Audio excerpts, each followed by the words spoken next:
This सोहते conference will now be गाते recorded. अकल टारी अद्भुत राधा स्वामी महल सवारी सूरत हुई अति करम गनानी सोनामी जाई समानी अरु वंदे राधा स्वामी आगे जिनि परताप दिव जागे बारंबार करु परिणाम सदगुरु पदम धाम सतनाम करु वंदे राधा स्वामी आगे बार बार कर जोड़ कर सविनय करो पुकार साधु संग मोहि देवनिक परम गुरु दाता कृपा सिंधु समर्थ पुरुष आदि अनादि अपार राधा स्वामी परम पितु मैं तुम सदा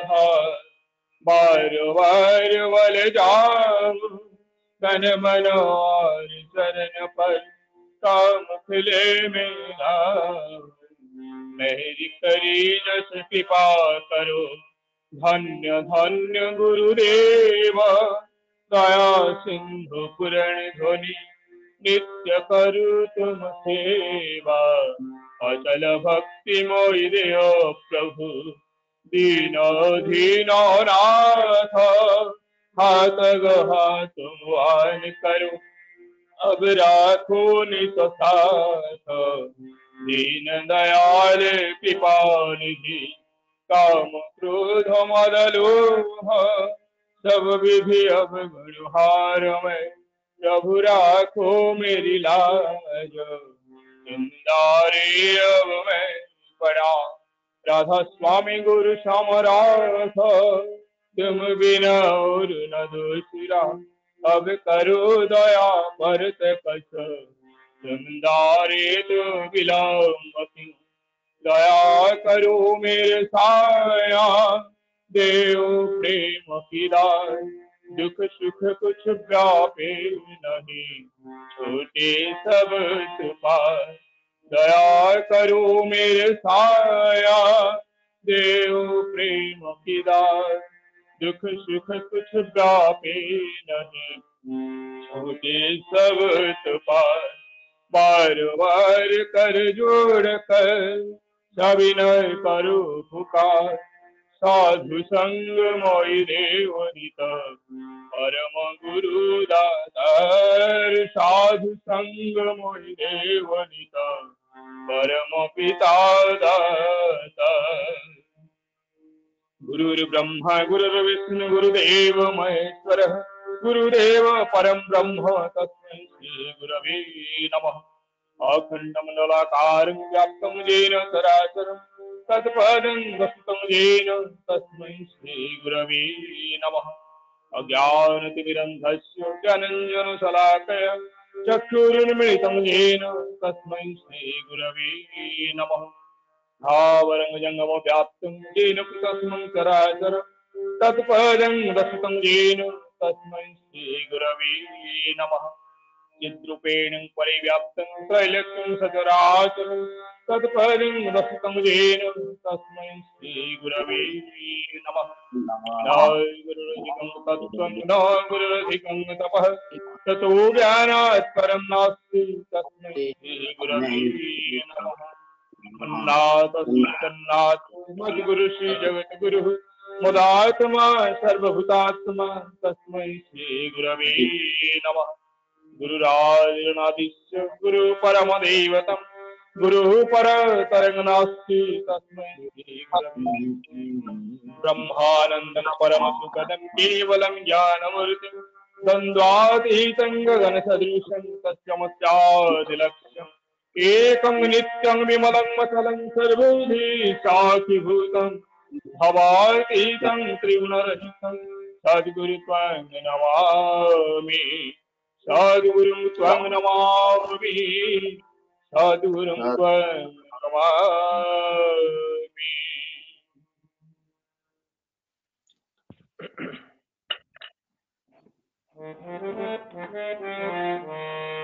जय राधे राधे कृष्ण कृष्ण गोविंद गोविंद बालुरे जय राधे राधे कृष्ण कृष्ण गोविंद गोविंद बोलो रे राधे गोविंद गोविंद गोविंद गोविंद गोविंद बोले सदा डाक रे जय राधे राधे कृष्ण कृष्ण गोविंद गोविंद बोलो रे ছাড়ো রে মোর কপট চাতুরি বদনে বলো হরি হরি হরি নাম পরম ব্রহ্ম জীবের মূল ধর্ম ধর্ম কুকরি ছাড়ো রে জয় রাধে রাধে কৃষ্ণ কৃষ্ণ গোবিন্দ গোবিন্দ বলো রে ছাড়ো রে মন ভবের আশা অজপা নামে করো রে নিশা রাধে গোবিন্দ নামটি বদনে লয়ে নয়ন নিরে সদা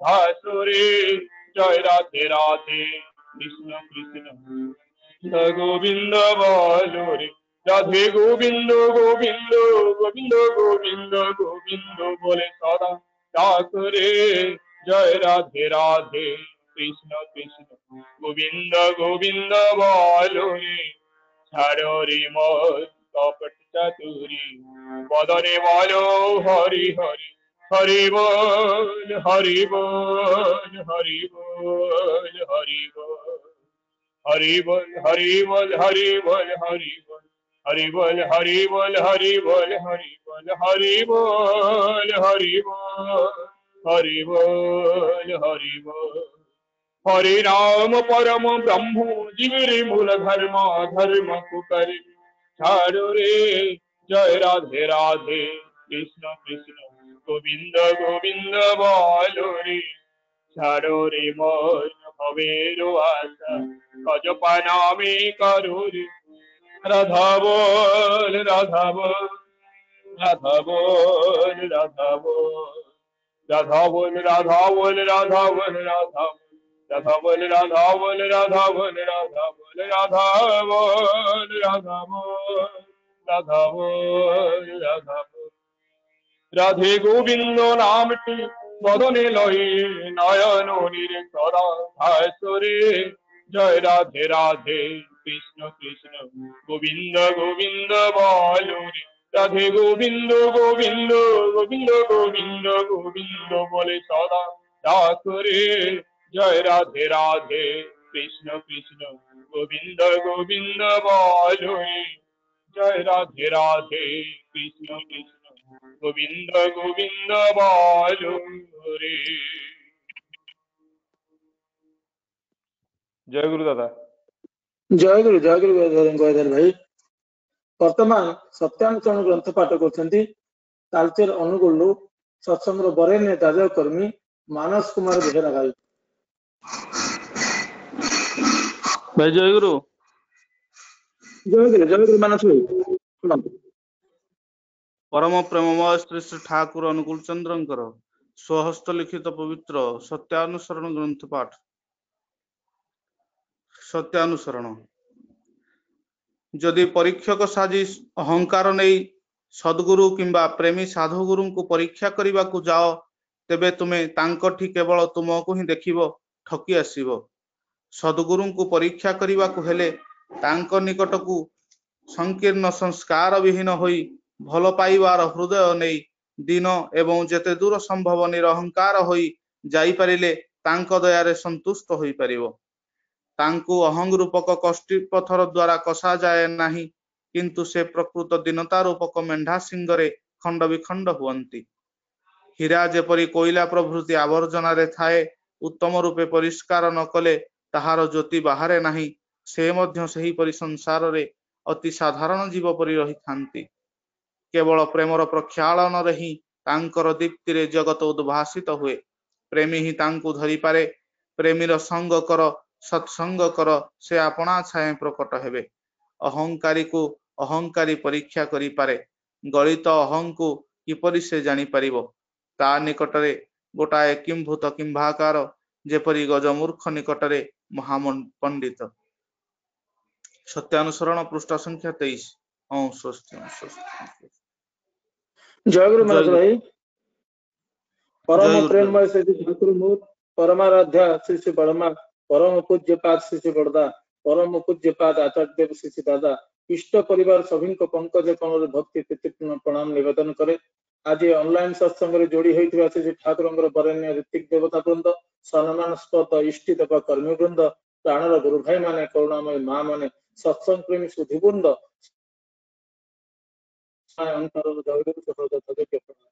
आज परम पूजनीय बाबादान आशीर्वाद क्रमे आम आज द्वादश दिवस आज उपनीत होइछे। आज द्वादश दिवस रे भगवतवादी निवेदन करछंती द्वादश दिवस रे भगवतवादी निवेदन करछंती सत्संग वरेण्य जागृत कर्मी अनुगुल श्री प्रहलाद साहू भाई वर्षे तले से एक दुर्घटनार सम्मुखीन होते परम पिता अपार दयालु से आज सुस्थ अच्छा तेणुक आज दिवस भगवतवादी निवेदन कर परम पिता पाखे शांति स्वस्ति सुदीर्घ निरामय जीवन तत्स परिवार परिवेश परिजन प्रिय परम अजस्र करुणार अधिकारी हो उठु यह परम कारुणिक पदारविंदर प्रार्थना निवेदन करे। वर्तमान प्रथम भक्ति अर्घ्य निवेदन करछंती बड़माल बलांगीर सत्संग वरेण्य जाजक कर्मी सुकांत कुमार सेठी भाई की निवेदन कर भजन परिवेशन करेंगे। जय गुरुदेव। जय गुरु।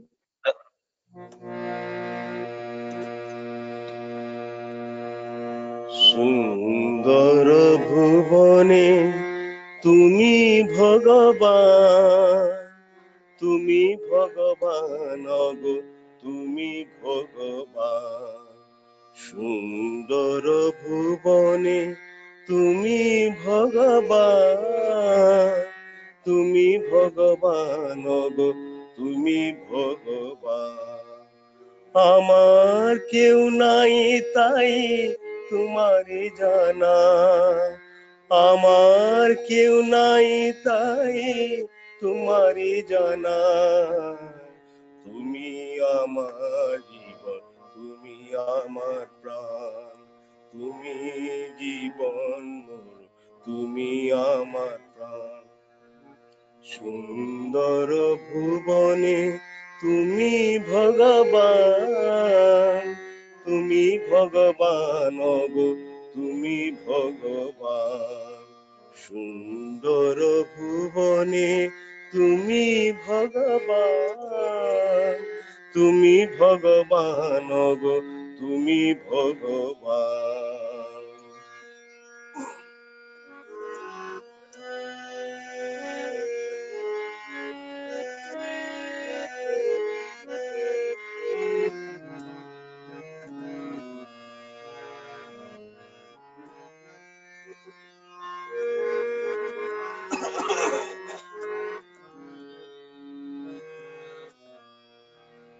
যার কেউ নাই তুমি নাকি তার, অকুল সংসারে তার দিয়েছি সতা।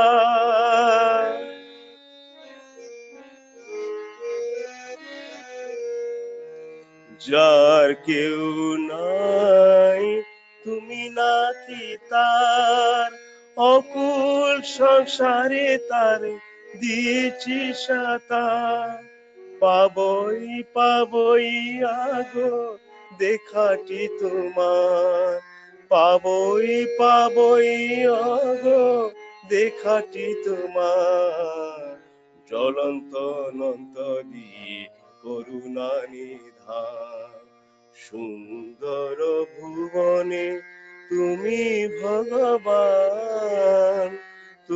ভগবান গো তুমি ভগবান। সুন্দর ভুবনে তুমি ভগবান গো তুমি ভগবান।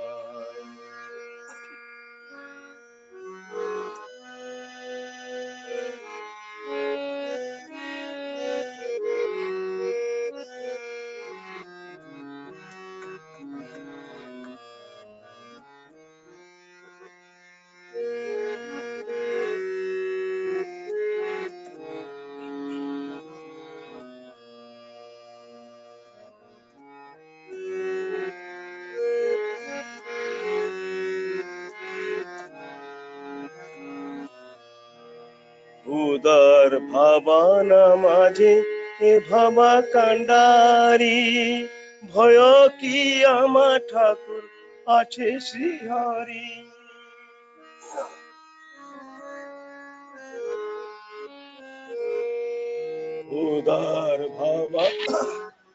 উদার ভাবানা মাঝে এ ভাবা কান্ডারি ভয় কি আমার ঠাকুর আছে শ্রীহরি কোন কালে নব আগো ছাড়া ছাড়ি কোন কালে নব আগো ছাড়া ছাড়ি সাদাই পিছনে আছো দীপ্তমতি মা সুন্দর ভুবনে তুমি ভগবান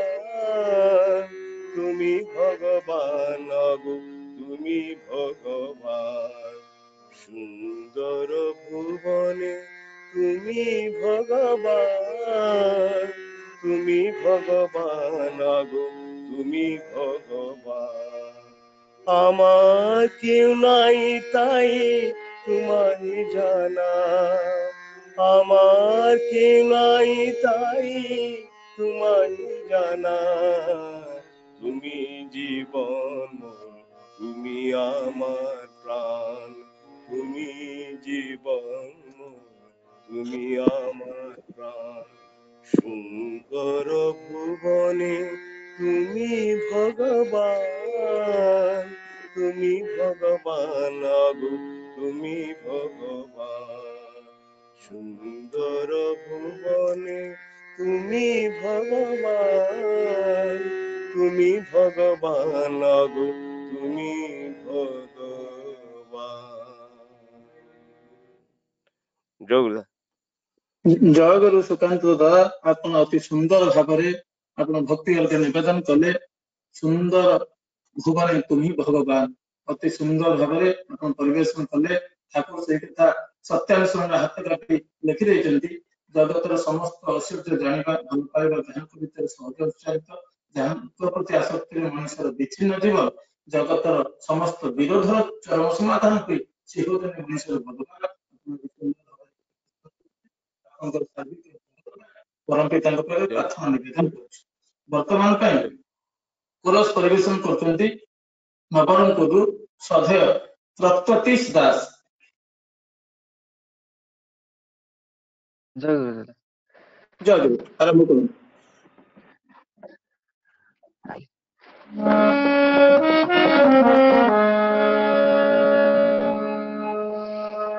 मोरे अखियां तो से विनती करत हो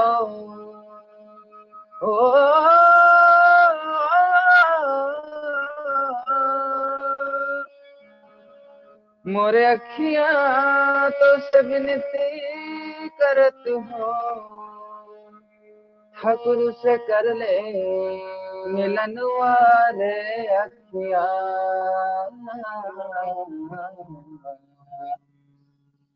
मोरे ठाकुर से कर ले मिलन वारे अखियां मोरे ठाकुर से कर ले मिलन वारे अखियां मोरे ठाकुर से कर ले मिलन वारे अखियां मोरे अखियां तो से विनती करत हो मोरी अखियां तो से विनती करत हो ठाकुर से कर ले मिलन वारे अखियां ठाकुर से कर ले मिलन वारे अखियां मोरे ठाकुर से कर ले मिलन वारे अखियां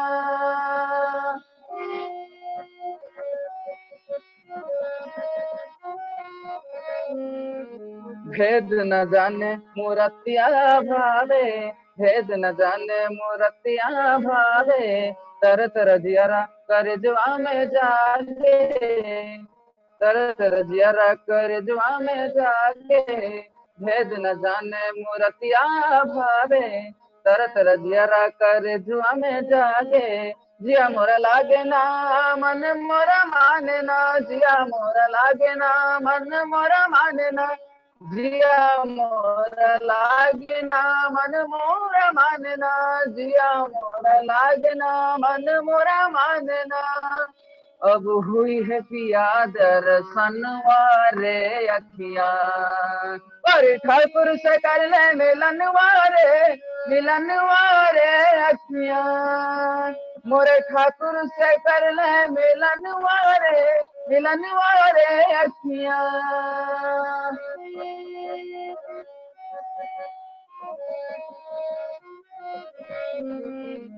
संग चलक जग सब दिन रतिया, संग चलक जग सब दिन रतिया, काल करम के छोड़ के बतिया, काल करम के छोड़ के बतिया, संग चलक जग सब दिन रतिया, काल करम के छोड़ के बतिया, लेके सद्गुरु नाम मंतरवा, लेके सद्गुरु नाम मंतरवा, लेके सद्गुरु नाम मंतरवा, लेके सद्गुरु नाम मंतरवा। अब जीवन से लागे बर धनवा रे अखियां, और ठाकुर से कर ले मिलन वारे अखियां, मोरे ठाकुर से कर ले मिलन वारे अखियां, मोरी अखियां तो से विनती करत हो, मोरी अखियां तो से विनती करत हो, ठाकुर से कर ले मिलन वारे अखियां, और ठाकुर से कर ले मिलन वारे अखियां, मोरे ठाकुर से कर ले मिलन वारे अखियां। केते गुरु केते नाम ने लो हेले, पाई न हूँ सतनामा, पाई न हूँ सतनामा, केते तीर्थ केते हम तु भमिलु, केते तीर्थ केते हम तु भमिलु, हेले नगलु दयाल धाम मनुआ मन, नगलु दयाल धाम, लिभिगला तीरे भवदाह जड़ा, लिभिगला तीरे भवदाह जड़ा, लिभिगला तीरे भवदाह जड़ा, लिभिगला तीरे भवदाह जड़ा, शीतल हेला कि प्राण मनुआ मन, एबे निया सतनाम, बनिया सतनाम, सदगुरु धर हो सतसंग कर, सार्थक हे जीवन, मनुआ मन मनुआ मन, मनुआ मन मनुआ मन, मनुआ मन, एबे निया सतनाम, बनिया सतनाम, सदगुरु धर हो सतसंग कर, सार्थक हे जीवन, मनुआ मन मनुआ मन, मनुआ मन मनुआ मन, मोरे ठाकुर से कर ले मिलन वारे अखियां, मोरे ठाकुर से कर ले मिलन वारे अखियां, मनुआ मन मनुआ मन, मनुआ मन मनुआ मन, मनुआ मन मनुआ मन। जय गुरु। जय गुरु। श्रद्धेय प्रकृतिश अति सुंदर भाव भोजपुर सहित ओडिया रे एक कोरस परिवेशन कले। एही भली परम पिता पाखरे आपन सुमधुर कंठस्वर लगी रहू। आपन आहुरी आहुरी प्रिय परमकर एही गान करि चलंतु। एही परम पिता पाखरे प्रार्थना करे ठाकुर से करले मिलुआ रे आखियां अति सुंदर थिला। तेणुकरी आपन सार्विक मंगल पाई परम पिता पाखरे प्रार्थना निवेदन करुछि।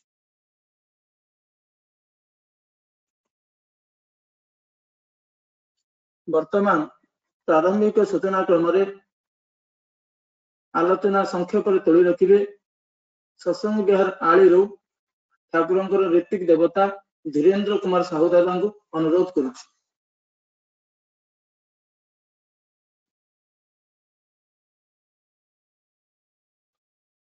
जय गुरु। जय गुरु दादा। वंदे लोकतिलकं सत्त्ववार्ताविभूषणं अमरकुतुच्छालनं प्रबुद्धं लोकजीवनं प्रणयप्रमत्तजागदीपनं वंदे जीवनं सत्पुरुषं परम प्रेम श्री ठाकुर स्वागत कोटि प्रणाम जगजननी श्री बड़मा श्री कोटि प्रणाम परम पूज्यपा श्री बरदान श्री कोटि प्रणाम आचार्य देव परम पूज्यपा श्री दादा श्री कोटि प्रणाम चालक सम्मान्य रीति देवता मंडली सामान्य अधोज जाजक देवता मंडली मोर प्राणर श्रद्धेय गुरुभ्रात मंडली श्रद्धेय मातृमंडली समस्त मोर अंतर प्रीति श्रद्धा राव जगुल आज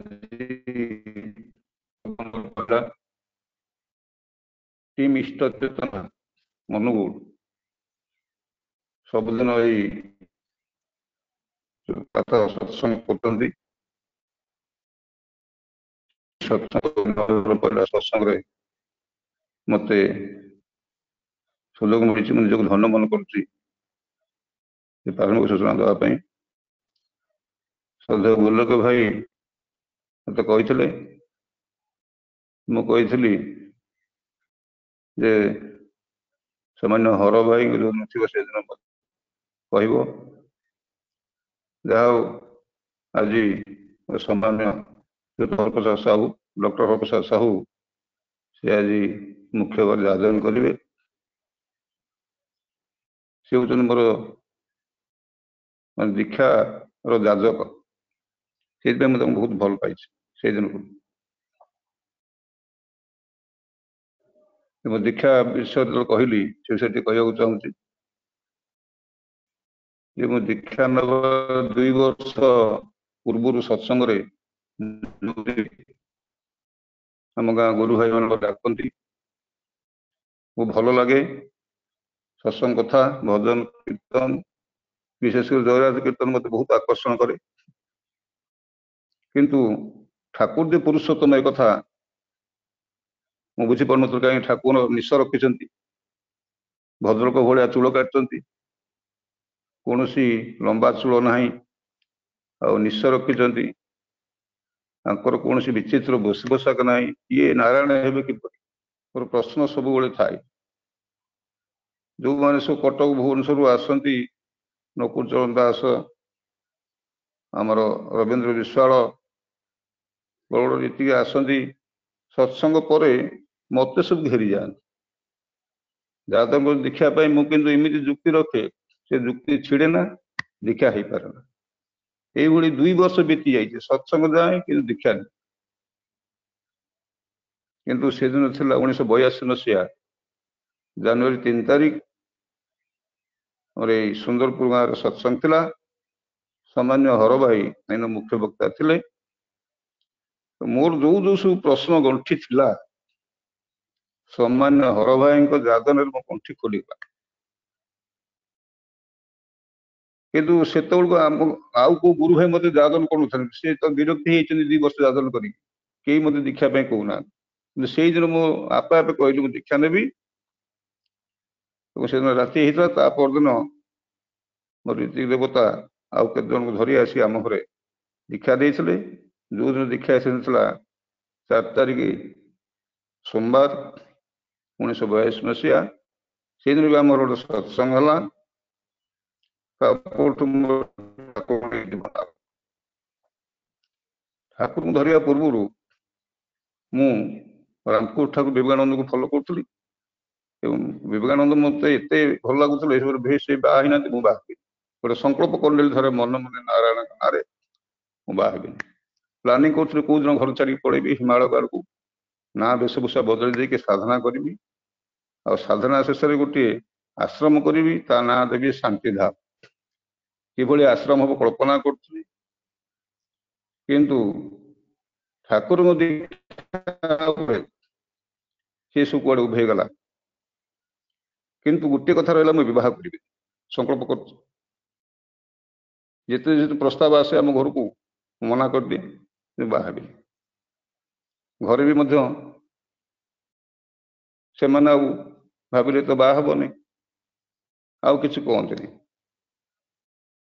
କିନ୍ତୁ ଦିନେ ଏମିତି ଠାକୁରଙ୍କ ବହି ପଢୁ ପଢୁ ଦେଖିଲି ଠାକୁର କହୁଛନ୍ତି ତୁମ ଭିତରେ ଯୋଉ ରୀତଧାରା ପ୍ରବାହିତ ତାହା ତୁମ ନିଜସ୍ୱ ନୁହେଁ, ତାହା ତୁମ ପୂର୍ବପୁରୁଷ ମାନଙ୍କ ରୀତଧାରା ତୁମ ଭିତରେ ପ୍ରବାହିତ, ତାକୁ ତୁମକୁ ବୋହି ଯିବାକୁ ଦେବାକୁ ହବ, ତୁମେ ତାକୁ ଅଟକେଇ ରଖିବା ତୁମର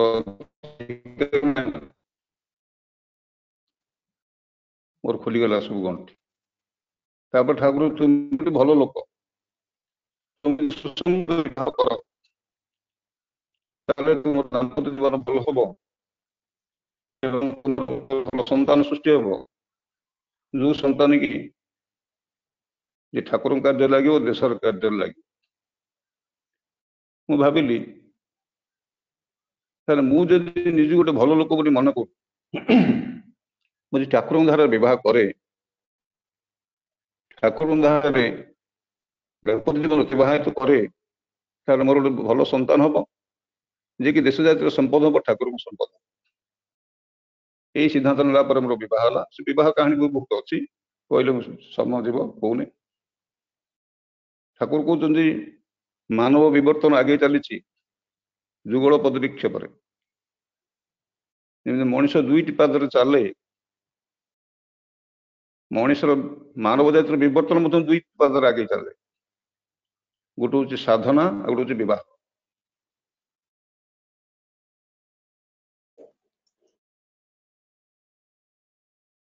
ଶାରୀରିକ, ମାନସିକ, ଚାରିତ୍ରିକ, ବ୍ୟବହାରିକ ପରିବର୍ତ୍ତନ ଆଣେ, ସେଇଟାକୁ ଠାକୁର ବିବର୍ତ୍ତନ କହୁଛନ୍ତି।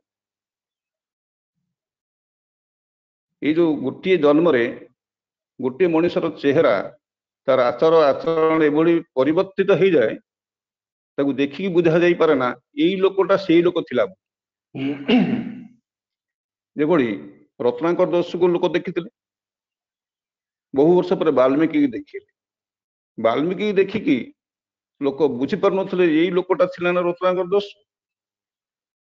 ତାର ରୂପଟା ଏତେ କମନୀୟ ହେଇ ଉଠିଛି, ଆକର୍ଷଣୀୟ ହେଇ ଉଠିଛି, ତାର ଆଚାର ବ୍ୟବହାର ଏତେ ଦେବ ଯୋଗ୍ୟ ହେଇ ଉଠିଛି। ତେଣୁ ଏଟା ହଉଛି ଗୋଟିଏ ଜୀବନରେ ମଣିଷ ଯିଏ ତାର ସେଇ ଭଗବାନଙ୍କୁ, ତାର ସେଇ ଇଷ୍ଟଙ୍କୁ ଭଲ ପାଇ ଏଭଳି ପରିବର୍ତ୍ତିତ ହେଇପାରେ, ଯେମିତି ଚଣ୍ଡାଶୋକ ଧର୍ମାଶୋକରେ ପରିଣତ ହୁଏ। ଚଣ୍ଡାଶୋକ ବହୁତ ରୁକ୍ଷ ଦେଖାଯାଆନ୍ତି, ଆଚାର ବ୍ୟବହାର ବହୁତ ରୁକ୍ଷ, କିନ୍ତୁ ଉପକୃତ ମାଧ୍ୟମରେ ବୁଦ୍ଧଦେବଙ୍କୁ ଅନୁସରଣ କରି ତାଙ୍କର ଶାରୀରିକ, ମାନସିକ, ଚାରିତ୍ରିକ, ବ୍ୟବହାରିକ ସବୁ ଏମିତି ପରିବର୍ତ୍ତନ ହେଇଗଲା, ଲୋକ ଦେଖି ବୁଝିପାରିଲେନି ଯେ ଏଇ ଚଣ୍ଡାଶୋକ, ଏଇ ଧର୍ମାଶୋକ ଏଇ ଗୋଟିଏ ଲୋକ। ଠାକୁରକୁ କହୁଛନ୍ତି ଅଯୌନ ଜନନ ପଦ୍ଧତି। ଏଇ ଜନନ ପଦ୍ଧତି ଦୁଇ ପ୍ରକାର, ଗୋଟେ ଯୌନ ଜନନ ପଦ୍ଧତି, ଆଉ ଗୋଟେ ହଉଛି ଅଯୌନ ଜନନ ପଦ୍ଧତି। ଆଜ୍ଞା କଣ କହୁଛନ୍ତି, କିଛି କହୁଛନ୍ତି କି? ଆଜ୍ଞା ଶୁଭୁଛି ମୋ କଥା? ନାଇଁ ଦାଦା ଶୁଭୁଛି ଶୁଭୁଛି। ଆଚ୍ଛା ଆଚ୍ଛା। ଏ ଦୁଇଟି ଉପାୟରେ ଠାକୁର ଚାହିଁଛନ୍ତି ବିବର୍ତ୍ତନକୁ ଆଗେଇ ନେବା। ଯେ ଗୋଟେ ହଉଛି ମଣିଷ ସାଧନା କରି ଠାକୁରଙ୍କୁ ନିବିଡ଼ ଭାବରେ ଭଲ ପାଇ ତାଙ୍କର ସବୁ ନୀତିନିୟମ ମାନି ଚାଲିଲେ ସେ ନିଜେ ପରିବର୍ତ୍ତିତ ହବ, ତାର ଶାରୀରିକ ବିବର୍ତ୍ତନ ହବ, ମାନସିକ ବିବର୍ତ୍ତନ ହବ, ଚାରିତ୍ରିକ ବିବର୍ତ୍ତନ ହବ, ଆଉ ରୀତଧାରାର ମଧ୍ୟ ବିବର୍ତ୍ତନ। ଗୋଟେ ନୂଆ କଥା କହିଲ, ରୀତଧାରା, ଯୋଉ ରୀତଧାରା ସଂସ୍କାର ନେଇକି ତା ବାପା ମା ଠାରୁ ସେ ଆସିଛି, ସେ ରୀତଧାରାର ମଧ୍ୟ ବିବର୍ତ୍ତନ। ଏଇ ଯେ ବିବର୍ତ୍ତିତ ସେ ଯଦି ବିବାହ ନ କରେ, ତାର ଏଇ ଗୁଣଟି, ଏଇ ବିବର୍ତ୍ତିତ ସଂସ୍କାରଟି ପୃଥିବୀରୁ ନିଶ୍ଚିନ୍ନ ହେଇଯାଏ। ବିବେକାନନ୍ଦ ବିବାହ କଲେନି। ବିବେକାନନ୍ଦ ଯୋଉ ବିବର୍ତ୍ତିତ ହେଲେ, ସେ ବିବାହ କରିଥାନ୍ତେ ତେବେ କେତେ ଯୋଗ୍ୟ ସନ୍ତାନ ଏ ଭାରତ ପାଇଥାନ୍ତା, ପୃଥିବୀ ପାଇଥାନ୍ତା, କେତେ ଉପକୃତ ହେଇଥାନ୍ତା ମାନବ ସମାଜ। ସେତିକି କ୍ଷତିଗ୍ରସ୍ତ ହେଲା ମାନବ ସମାଜ, ବଞ୍ଚିତ ହେଲା। ଠାକୁର କହୁଛନ୍ତି ତୁମେ ପିତୃପୁରୁଷଙ୍କ ଠାରୁ ଯୋଉ ସଂସ୍କାର ନେଇକି ଜନ୍ମ ହେଇଛ, ଯୋଉ ରୀତଧାରା ନେଇକି ଜନ୍ମ ହେଇଛ, ତାକୁ ନିଜସ୍ୱ ସାଧନା ବଳରେ ବିବର୍ତ୍ତିତ କରି ସନ୍ତାନ ଠାରେ ସଞ୍ଚାରିତ କରିଯିବା ହଉଛି ମଣିଷର ବିଧିଦତ୍ତ ଦାସ, ମାନେ ଈଶ୍ୱରଙ୍କର ଦେଇଥିବା ଗୋଟେ ଦାୟିତ୍ୱ। ଯେ ତୁମେ ଯୋଉ ସଂସ୍କାର ନେଇକି ଜନ୍ମ ହେଇଛ ତାକୁ ସାଧନା ବଳେ ବିବର୍ତ୍ତିତ କରି ସନ୍ତାନ ଠାରେ ସଞ୍ଚାରିତ କରିଯିବା ହଉଛି ଈଶ୍ୱରଙ୍କର ଦତ୍ତ ଗୋଟିଏ ଦାୟିତ୍ୱ। ଆଉ ଏ ଦାୟିତ୍ୱ ନିର୍ବାହ ପାଇଁ ଦରକାର ହଉଛି ବିବାହ। ସନ୍ତାନଙ୍କ ଆକାଶରୁ ଖସିବ, ସେଥିପାଇଁ ବିବାହ ଦରକାର। ଏବଂ ସେଥିପାଇଁ ଋଷି ମାନେ କହିଛନ୍ତି ପୁତ୍ରାର୍ଥେ କ୍ରିୟତେ ଭାର୍ଯ୍ୟା।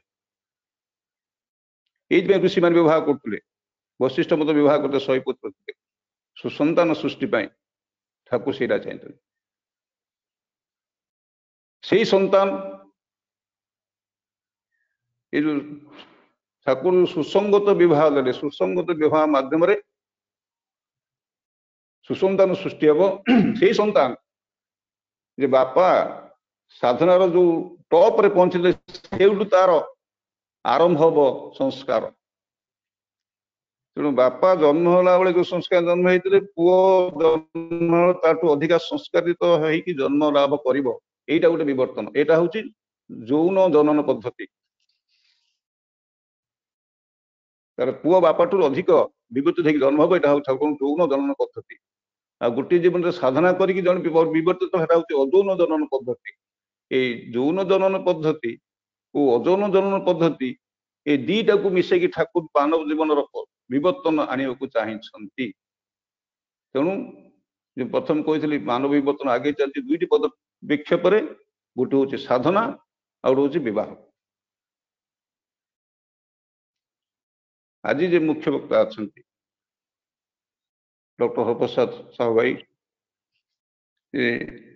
ସମସ୍ତଙ୍କ ଅତି ପ୍ରିୟ। ସେ ଲାଇଫ ସାଇନ୍ସରେ ସିଏ ମଧ୍ୟ ପିଏଚଡି ତ କରୁଛନ୍ତି, କେତେ ପିଏଚଡି କରୁଛନ୍ତି। ଆଉ ଠାକୁର ଧରିକି, ଠାକୁର ତ ହଉଛନ୍ତି ପରମ ଜୀବନ ବିଜ୍ଞାନୀ। ଠାକୁର 10,000 ବର୍ଷ ପାଇଁ ଆମ ମାନଙ୍କୁ ଯେ କୋର୍ସ ଦେଇଗଲେ, ସେ କୋର୍ସ ଏବେ ମାନେ ଆରମ୍ଭ ହେଇନି। ଠାକୁର କହିଲେ ଯେ 10,000 ବର୍ଷ ପାଇଁ ଦେଇଗଲି, 10,000 ବର୍ଷ ପାଇଁ ଆସିବେନି ନାହାନ୍ତି। ଠାକୁର କହୁଥିଲେ ଏଇ ଯୋଉ ମୁଁ ଦେଇଗଲି, ସେ ସବୁ ଭବିଷ୍ୟତ ସ୍କୁଲ କଲେଜରେ ପଢା ହବ। ମୋର ବାଣୀ ସବୁ, ମୋର କଥା ସବୁ ମୁଁ ପୁଣି ଆସିକି ଏଇ ପୃଥିବୀ ଜନ୍ମ ହେଇ ସ୍କୁଲରେ ପଢୁଥିବି। ମାଷ୍ଟର ମାନେ ଠିକ ଠିକ ବାଣୀ ବୁଝେଇ ପାରୁନଥିବେ, ମୁଁ ତାକୁ ଅସ୍ୱୀକାର କରୁଥିବି ଏବଂ ମାଷ୍ଟର ମଧ୍ୟ ପିଟୁଥିବେ। ତାପରେ ହସି କହୁଛନ୍ତି, ଠାକୁରକୁ ହସି କହୁଛନ୍ତି, ତାହେଲେ କଣ ମାଡ ଖାଇବା ପାଇଁ ସବୁ ବାଣୀ ସବୁ ଦଉଛି? ଠାକୁର କହୁଛନ୍ତି ମୋର ବାଣୀ ଗୋଟେ କଥାଟା ଠିକ ଭାବରେ ବୁଝ, ଠିକ ଭାବରେ ପରିବେଷଣ କର, ତାହେଲେ ଯାଇକି ମୋର କହିବାର ଉଦ୍ଦେଶ୍ୟ ସଫଳ ହବ। ଠାକୁର ନିଜର କଥା କହିଛନ୍ତି, ନିଜର ବାଣୀ ଦେଇଛନ୍ତି ବଙ୍ଗଳାରେ। ଠାକୁର ଯଦି ଆମର ପ୍ରିୟ, ଆମେ ବଙ୍ଗଳା ଭାଷାକୁ ପ୍ରିୟ କରିନେବା, ନହେଲେ ଠାକୁରଙ୍କୁ ବୁଝି ହବ। ତେଣୁ ଠାକୁରଙ୍କୁ ତା ଠିକ ଭାବରେ ବୁଝିକି ଠିକ ଭାବରେ ଯାଜନ କରିବା ହଉଛି ଧର୍ମର ଗୋଟେ ବିଶେଷ ଅଙ୍ଗ। ଭାଇ ଧର୍ମ ଉଦାହରଣ ହେଇଛି, ଧର୍ମ ହେଇଛି ଆମର ବଡ ସମ୍ମାନୀୟ ହର ଭାଇ। ତାଙ୍କର ଯାଜନ ବହୁତ ଭଲ ଲାଗେ, କାହିଁକି ନା ସେ ସବୁ କଥାଟାକୁ ଠିକ ଭାବରେ ବିଶ୍ଳେଷଣ କରି ଏଭଳି ଉପସ୍ଥାପନ କରନ୍ତି, ସବୁ ଲୋକ ବୁଝିପାରନ୍ତି। ତେଣୁ ମୁଁ ଆଶା କରିବି ନିଶ୍ଚିତ ଭାବରେ ଆଜି ସମସ୍ତଙ୍କୁ ତାଙ୍କର ଠାକୁର ଯୋଉ ଉଦ୍ଦେଶ୍ୟରେ ଆସିଛନ୍ତି ମଣିଷର ବିବର୍ତ୍ତନ ପାଇଁ, ଭଲ ମଣିଷ ତିଆରି କରିବା ପାଇଁ, ଭଲ ମଣିଷ ସୃଷ୍ଟି କରି ଜଗତରେ ସ୍ୱର୍ଗ ସୃଷ୍ଟି କରିବା ପାଇଁ, ସେଇ କଥାକୁ ଦୟାକରି ପରିବେଷଣ କରି ଆମ ସମସ୍ତଙ୍କୁ ଧନ୍ୟ କରିବେ।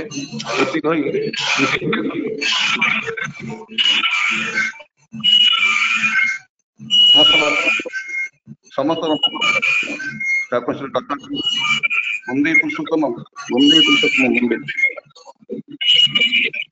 ଜୟ ଗୁରୁ ଧୀର ଦାଦା, ଆପଣ ସୁନ୍ଦର ଭାବରେ ଯାଜନ ପରିବେଷଣ କରନ୍ତି। ପ୍ରାରମ୍ଭିକ ସୂଚନା କ୍ରମରେ ଅତି ଚୁମ୍ବକରେ ଠାକୁରଙ୍କର ଭାବାଦର୍ଶ ସୁନ୍ଦର ଭାବରେ ତୋଳି ରଖୁଥିଲେ। ସମୟ ସୀମିତ ଯୋଗୁ ଆପଣଙ୍କୁ ଆମେ ଅଧିକ ଆଉ ସମୟ ଦେଇପାରୁନୁ, ତେଣୁକରି ଆମେ ଦୁଃଖିତ।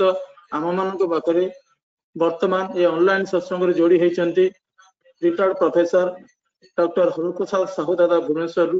এই ଅନଲାଇନ ସତ୍ସଙ୍ଗ ମାଧ୍ୟମରେ आमे तांको बहुभाव पाइछे सुनिबा पई आज मध्य टीम इष्टि चेतनारे पूज्य हरदा बहुमूल्य समय दे आम सहित जोड़ी होइछन्ति तेणु पूज्य हरदा को अनुरोध करिवि 7:10 पर्यंत तांकर आलोचना तोड़ी रखिबे। पूज्य हरदा।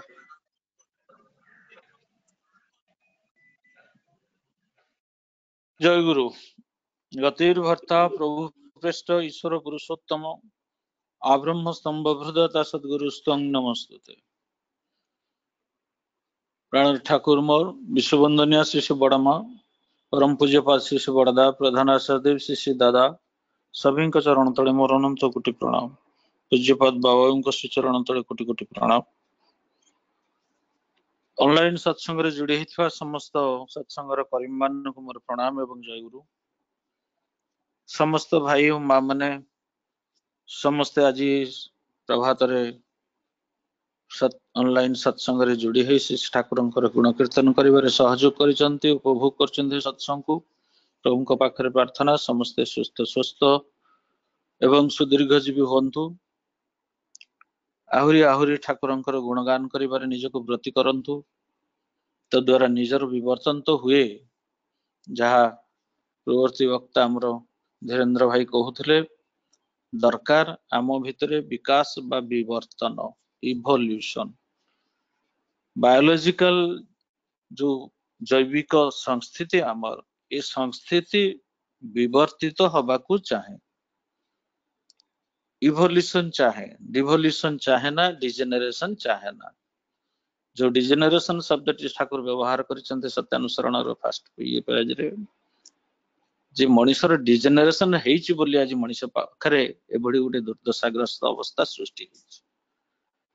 ए डिजेनरेशन अर्थ होछि आमे बायोलॉजिकली आकार आकृति रे ठीक अच्छे मनुष्य हमको कह जाइछि आमे होछे बायोलॉजिकल मैन बा बायोलॉजिकल एनिमल गुटे जैविक पशु किंतु ए जैविक पशु भितरे जेतिकिटा तार गुण से गुण गुड़ाक यदि परिवर्तित हुए डेवलपमेंट हुए विकसित हुए ताकू नहीं आम मानकर भैल्यू जोटा कहते मनुष्यत्व समस्ते आमे कीट पतंग आरंभ कर पशु पक्षी मनुष्य सब पशु किंतु आम भितर डिफरेन्स होची जे आमर भितर जो भैल्यू मूल्यबोध यही बोधटा आम भितर अधिका अच्छे यही मूल्यबोध को बेस करिकी आमने आगे जबार अच्छे श्री ठाकुर अत्यंत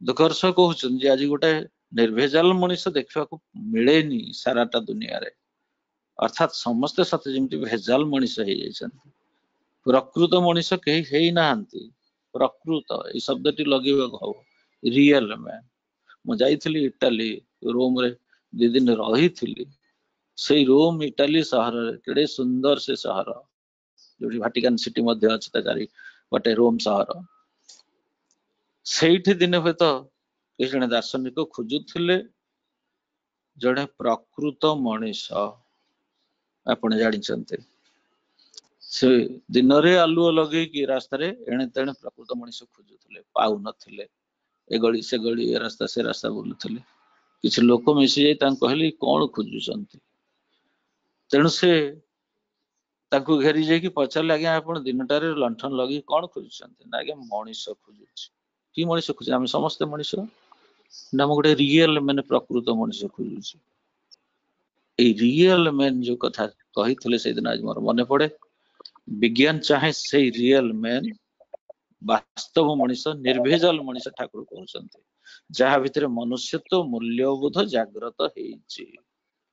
आज सरकार बहु भाव में भारत सरकार चेष्टा कर शिक्षा भितर से भैल्यू बा मूल्यबोधटी युक्त करने जद्वारा मनुष्य भितर मूल्यबोध युक्त हम मनुष्य मूल्यबोध युक्त मनुष्य हम भैल्यू एडेड मैन चिंता करंतु यही मनुष्य तैयारी करिवार उद्देश्य नहीं जुगे जुगे से प्रभु आसंती जुगे जुगे खाली आज जुगर कथा कहनी जुगे जुगे जिते मनुष्यत्वर अभाव होती से बेले धर्मर ग्लानि घटी से बेले परम पुरुष आसीचंती ये जुग को उद्धार करने आसते से दिन श्री बुद्धदेव ଆପଣ ଜାଣିଛନ୍ତି କରୁଣାର ଅବତାର ଭଗବାନ ବିପ୍ଳବୀ ବୁଦ୍ଧଦେବ ଆସିଥିଲେ। ଅହିଂସା ଧର୍ମ ଅଷ୍ଟାଙ୍ଗିକ ମାର୍ଗ, ସେ ମାର୍ଗର ବାଣୀ ଶୁଣିଥିଲେ। ବେଦକୁ ଅପବ୍ୟାଖ୍ୟା କରି ଅନୁଷ୍ଠାନ ସର୍ବସ୍ୱ ହୋଇ ଲୋଭୀ ଲୋକପ୍ରବଣ ବ୍ରାହ୍ମଣ ମାନେ ଯେତେବେଳେ ଯଜ୍ଞରେ ପଶୁ ବଳି ଭଳି ଅନ୍ୟାୟ କର୍ମ କରି ଚାଲିଥିଲେ, ସେତିକି ବେଳେ ଶ୍ରୀ ଭଗବାନ ବୁଦ୍ଧଦେବ ଏଇ ଯୋଉ ଅହିଂସାର ବାଣୀ ଶୁଣାଇଥିଲେ ପୃଥ୍ୱୀବାସୀଙ୍କୁ। ଚିନ୍ତା କରନ୍ତୁ, ପ୍ରଭୁ ଯୀଶୁ ଆସିଥିଲେ ଧର୍ମ ଧ୍ୱଜାଧାରୀ। ଯୋଉ ଭଣ୍ଡ ପୁରୋହିତ ମାନେ ଯେତେବେଳେ ଦେବ ମନ୍ଦିର ଗୁଡିକୁ ବ୍ୟବସାୟ କେନ୍ଦ୍ରରେ ପରିଣତ କରିଦେଇଥିଲେ, ପାପ ପୁଣ୍ୟର ଭୟ ଦେଖାଉଥିଲେ, ସେତିକି ବେଳେ ପ୍ରଭୁ ଯୀଶୁ ଆସି ଗୋଟେ ବିପ୍ଳବ ଷ୍ଟାର୍ଟ କରିଥିଲେ। ତାଙ୍କର ବି ତାକୁ ସେ ଅଭିଯାନକୁ ବିପ୍ଳବ ଆଖ୍ୟା ଦିଆଯାଇଥିଲା। ମହମ୍ମଦ ରସୁଲ ଆସିଲେ ମୁନାଫାକୁର ଦଳ ଅନାଚାର କଦାଚାର ବ୍ୟଭିଚାର କ୍ରୀଡ଼ାକ୍ତ ସ୍ରୋତରେ ଭାସି ଭାସି ଯେତେବେଳେ ଭଗବାନ ଖୋଜୁଥିଲେ, ସେତିକି ବେଳେ ହୁଏତ ମହମ୍ମଦ ରସୁଲ ଆସିକି ହାବିବ ନବୀ ମହମ୍ମଦ ଏକ ବିରାଟ ବିପ୍ଳବ ଅଭିଯାନ ଆରମ୍ଭ କରିଥିଲେ। ତେଣୁ ଶ୍ରୀ ଗୌରାଙ୍ଗ ପ୍ରଭୁ ବି ଆସିଥିଲେ ଅପେକ୍ଷା କରି ଅଶିଷ୍ଟ ଚଳନରେ ଭ୍ରାନ୍ତିର ଆବର୍ତ୍ତ ଭିତରେ ଡୁବିଥିବା ଏଇ ମଣିଷ ମାନଙ୍କୁ ପ୍ରକୃତ ରାସ୍ତା ଦେଖାଇବା ପାଇଁ ଆପଣ ମାନେ ଜାଣିଛନ୍ତି ଏଇ ପୁରୁଷୋତ୍ତମ ତୀର୍ଥ କ୍ଷେତ୍ରରେ ମଧ୍ୟ ସେ ଲୀଳା କରିଗଲେ। ତାଙ୍କର ସେ ବିପ୍ଳବ ବନ୍ୟାରେ ଚାରିଆଡେ ସମସ୍ତଙ୍କୁ ବିପ୍ଳବ ରୂପ ବନ୍ୟା ସମସ୍ତଙ୍କୁ ସ୍ତିମିତ ମାନେ ଆଶ୍ଚର୍ଯ୍ୟ କରିଦେଇଥିଲା ସାରା ଦେଶରେ। ଶ୍ରୀରାମକୃଷ୍ଣ ଦେବ ମଧ୍ୟ ସେଇ କଥା କହିକି ଆସିଥିଲେ, ଗୋଟେ ବିରାଟ ପରିବର୍ତ୍ତନ ସୃଷ୍ଟି କରିବାକୁ ଚାହିଁଥିଲେ। ଐତିହ୍ୟ କୃଷ୍ଟି ବିମୁଖ ଜନତା ସେତେବେଳେ ହେଇଯାଇଥିଲେ। ଆଜି ବି ଯେମିତି ଅନେକ ଅଛନ୍ତି ଐତିହ୍ୟ କୃଷ୍ଟି ବିମୁଖ। ଆର୍ଯ୍ୟ ଶୃତି ଆର୍ଯ୍ୟ କୃଷ୍ଟିର ଯୋଉ ଐତିହ୍ୟ ଥିଲା, ଆର୍ଯ୍ୟ କୃଷ୍ଟିର ଯୋଉ ସମ୍ମାନ ଥିଲା, ଆର୍ଯ୍ୟ କୃଷ୍ଟି ଯୋଉ ସବୁଠୁ ଉର୍ଦ୍ଧ୍ୱରେ ଥିଲା, ତାକୁ ବିମୁଖତା ଦେଖେଇକି ମଣିଷ ଆଜି ପାଶ୍ଚାତ୍ୟ କୃଷ୍ଟି ପାଶ୍ଚାତ୍ୟ ଚଳଣି ପଛରେ ଯୋଉ ଦୌଡ଼ିଛି, ଯାହା ଫଳରେ ଅଧୋଗତି ଆଜି ହେଇଛି। ସେଇ ଐତିହ୍ୟ କୃଷ୍ଟି ବିମୁଖ ଜନତାଙ୍କୁ ଧର୍ମୀୟ ଅନୁଶାସନରେ ଆଉ ଥରେ ସ୍ପଷ୍ଟ ଭାବରେ ବାନ୍ଧି ରଖିବାକୁ ଚେଷ୍ଟା କରିଥିଲେ ହୁଏତ ବୁଦ୍ଧଦେବ ରାମକୃଷ୍ଣ ଦେବ। ତାପରେ ପରେ ଆପଣ ଜାଣିଛନ୍ତି ଉପରୋକ୍ତ ମହାପୁରୁଷଙ୍କର ଦିବ୍ୟ ଜୀବନ ଆଉ ବାଣୀକୁ ଯଦି ପର୍ଯ୍ୟାଲୋଚନା ଆମେ କରେ, ଆମେ ବୁଝିବା ବିରୋଧୀ ସତ୍ତା ବିରୋଧୀ ଯାହା, ଅସ୍ତିତ୍ୱ ବିରୋଧୀ ଯାହା, ତା ବିରୁଦ୍ଧରେ ସମସ୍ତଙ୍କର ଏଇ ବିପ୍ଳବ ଥିଲା। ପାପାଚାରୀକୁ ପାପ ବୁଦ୍ଧିକୁ ବିନାଶ କରି ପୁଣି ଥରେ ତାକୁ ନିତ୍ୟ ଶୁଦ୍ଧ ବୁଦ୍ଧ ମୁକ୍ତ ସ୍ୱରୂପରେ ଅବସ୍ଥାନ କରାଇବା ପରମ ପୁରୁଷଙ୍କର ଅଭିଯାନ। ତେଣୁ ସେ ଠାକୁର ଆସିଥିଲେ ସେଇପରି ଗୋଟେ ଅଭିଯାନ ନେଇକି, ଯାହା ସମଷ୍ଟି ସହ ପ୍ରତ୍ୟେକଟି ବ୍ୟକ୍ତିକୁ ଅନ୍ଧକାରରୁ ଆଲୋକ ପଥରେ ନେଇଯିବା ପାଇଁ, ଏଇ ହତାଶାକ୍ଳିଷ୍ଟ ମଣିଷକୁ ମରଣଶୀଳ ଯୋଉ ଚଳଣି ତାଙ୍କର, ସେଇ ଚଳଣିରୁ ଅବ୍ୟାହତି ଦେଇ ଅମୃତ ପଥରେ ଉଦ୍ଗାମୀ କରିବା ପାଇଁ ଆସିଥିଲେ। ତାଙ୍କ ଭିତରେ ଯୋଉ ମଣିଷ ଭିତରେ ଯୋଉ ଶୈତାନ ପ୍ରବୃତ୍ତି ଆଜି ଜାଗିଛି, ଯୋଉଟାକୁ ଭାଇ କହୁଥିଲେ, ସେଇ ଅମଣିଷପଣିଆକୁ ତାକୁ ଦୂର କରିକି ତା ଭିତରେ ଭାଗବତ ପ୍ରକୃତି ସୃଷ୍ଟି କରିବାକୁ ଚାହିଁଥିଲେ। ଏଇ ଭାବରେ ପରମ ପ୍ରେମ ଶ୍ରୀ ଠାକୁର ଅନୁକୂଳ ଚନ୍ଦ୍ର ଆସିଥିଲେ। ଦୀର୍ଘ 81 ବର୍ଷର ଲୌକିକ ଜୀବନ ଭିତରେ, ଲୀଳା ଭିତରେ ଦେଇ ସେ ଗୋଟାଏ ବିରାଟ ବିପ୍ଳବୀ ଜୀବନର ଅବତାରଣା କରିଛନ୍ତି ହୁଏତ ଆମ ସାମ୍ନାରେ। କିନ୍ତୁ ତାଙ୍କର ଏଇ ବିପ୍ଳବ ଥିଲା ଜୀବନ ଆଉ ବୃଦ୍ଧିର, ବଞ୍ଚିବା ଆଉ ବଢିବାର ଗୋଟେ ବିପ୍ଳବ। ଏଇ ଜୀବନର ଯୋଉ ବିପ୍ଳବ ସେ ସୃଷ୍ଟି କରି ଯାଇଛନ୍ତି, ସେ ଅତ୍ୟନ୍ତ ଯାହାକୁ କହନ୍ତି ପ୍ରକୃତ ସାଇନ୍ସ ଉପରେ ସେ ବିପ୍ଳବଟି ପ୍ରତିଷ୍ଠିତ। ବୁଝିଗଲା?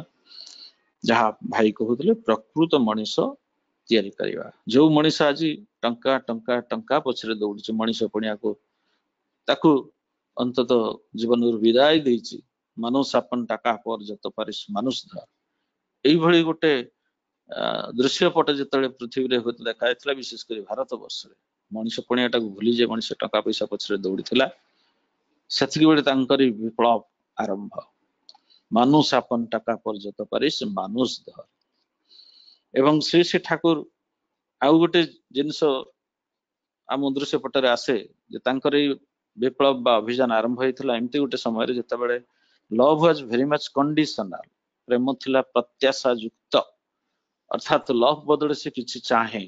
ଆଜି ଯେଟା କମନ ଜିନିଷ ହେଇଯାଇଛି, ଜଣେ ପ୍ରେମ କରୁଛି ତା ପାଖରୁ ଏଇଟା ଚାହିଁବି ସେଇଟା ଚାହିଁବି, ବାପା ମତେ ଭଲ ପାଆନ୍ତି, ବାପା ମତେ ଏଇଟା ଦେବେ ସେଇଟା ଦେବେ, ଯେମିତି ପିଲା କହେ ମତେ ଗୁଡି ଆଣିଦିଅ, ମତେ ଖେଳଣା ଆଣିଦିଅ, ନହେଲେ ମୁଁ ତମକୁ ଭଲ ପାଇବିନି, ବାପା କହିବିନି, ଏଇ ଯେମିତି ଗୋଟେ କଥା ଆମେ ଶୁଣୁ।